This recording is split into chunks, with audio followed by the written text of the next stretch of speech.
ابتدا ہے رب جلیل کے بابرکت نام سے جو دلوں کے بید خوب جانتا ہے۔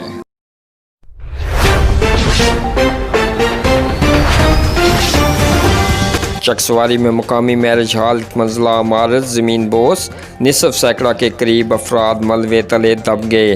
امدادی کارروائیاں جاری، درجن سے زائد افراد کو ملبے سے نکال لیا گیا۔ عمارت گرنے کی وجہ معلوم نہ ہو سکی، البتہ عمارت میں تعمیراتی کام جاری تھا۔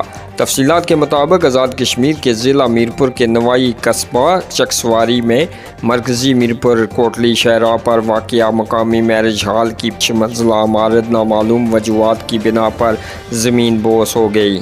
واقعہ گزشتہ روز دن 11:15 بجے تقریباً پیش آیا۔ مبینہ طور پر عمارت میں نصف سینکڑہ کے قریب افراد موجود تھے، جن میں اکثریت مزدوروں کی ہے، جبکہ میرج ہال کے مالک علاقے کے معروف سیاسی و سماجی رہنما چودھری ندیم حسین روپیال، manager Sardar Waqas Ahmad of Rawalakot, Chaudhry Nadeem روپیال کے فرزند چودھری رحیم روپیال سمیت دیگر افراد عمارت میں موجود تھے۔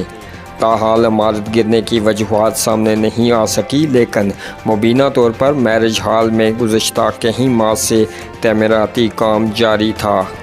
واقعے کی اطلاعات ملتے ہی بڑی تعداد میں عوام، علاقہ ضلع انتظامیہ، محکمہ صحت، پولیس کے افسران موقع پر پہنچ آئے اور امدادی کارروائیاں جاری کر دی گئی۔ ان کے ساتھ پاک آرمی کے جوان بھی شامل ہیں۔ شام 4 بجے تک کی اطلاعات کے مطابق 15 سے زائد افراد کو ریسکیو کیا گیا ہے، جن میں سے اکثریت افراد معمولی زخمی ہیں، جبکہ چند شدید زخمیوں کو ابتدائی طبی امداد کے بعد ڈسٹرکٹ ہیڈ کوارٹر اسپتال میرپور ریفر کر دیا گیا۔ مرکزی میرپور کوٹلی شاہراہ کو ہر قسم کی ٹریفک کے لیے بند کرتے ہوئے متبادل راستے کے طور پر چکسواری بائی پاس روڈ پر منتقل کر دیا گیا۔